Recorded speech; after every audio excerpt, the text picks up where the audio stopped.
एक अनोखे और हैरान कुन वाक़े में बीवी की रिश्वत हासिल करने की शौहर ने मीडिया से शिकायत की।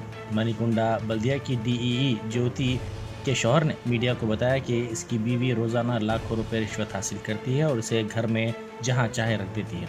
इसने कहा कि रिश्वत लेने की मुखालिफत पर बीवी इसकी सरजनिश करती है। इस शख्स ने अपनी बीवी की वीडियो भी मीडिया को पेश की और कहा कि इसका मकसद बीवी को बेनकाब करना था।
Germanten super speciality hospital national award winner doctor Mir Jawad Jar Khan, German trained senior orthopaedic surgeon and director, माहिर डॉक्टर्स डॉक्टर वासिफ आजम और doctor Bharavi Chunduri, senior cardiologist और दीगर डॉक्टर्स नुमाया खिदमत अंजाम दे रहे हैं। Robotic surgery, advance cath lab, MRI, operation theatre, ICU, 2D ultrasound जैसी सहूलियात से आरास्ता कॉर्पोरेट लेवल हॉस्पिटल। वाजबी फीस में हर मर्ज से शिफायाबी के लिए Germanton super speciality hospital, Attapur.